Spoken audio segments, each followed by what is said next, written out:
Hampshire, Governor DeSantis was there yesterday. Obviously, he's another 2024 challenger. He was asked by a high school student about January 6th and how Republicans handle that. This is what he said to that student. Do you believe that Trump violated the peaceful transfer of power, a key principle that of American democracy that we must uphold? Are you in high school? Yeah.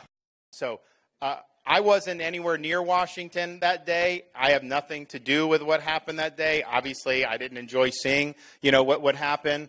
But we've got to go forward on this stuff. We cannot be looking backwards and be mired in the past.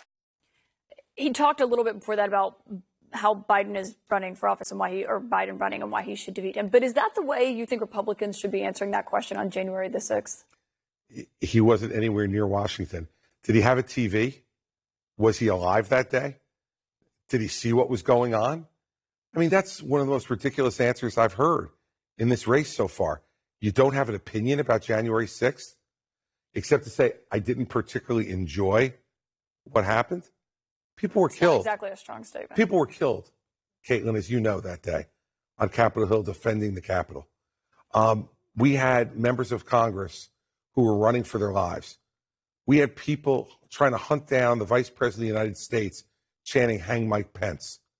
And Donald Trump the entire time sat outside the Oval Office in that little dining room of his, eating a well-done cheeseburger and watching TV and doing nothing to stop what was going on until it got to the point where even he could no longer stand it. And he finally, at 4-something in the afternoon, put out a video asking people to leave the Capitol.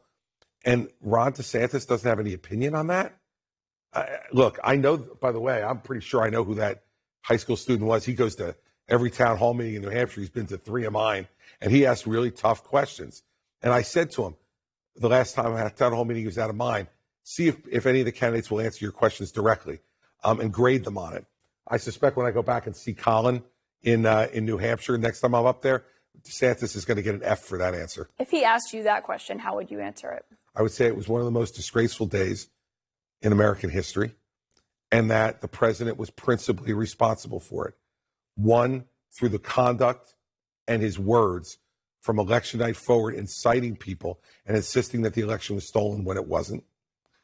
Through his speech that day, when he attacked directly his own vice president and incited those people to be angry at Mike Pence, who was just performing his constitutional duty, and he had no choice. And every lawyer, good lawyer, had told people that he couldn't do anything different than that. And then while the event was going on, while the riot was going on Capitol Hill, we know that Donald Trump was watching it and was being urged by even members of his own family to get out there and say something. And he refused because he was enjoying watching people yell, scream, and destroy things in his name. That's the kind of answer you should give. And that makes someone, in addition to all the other things, unfit to be president of the United States.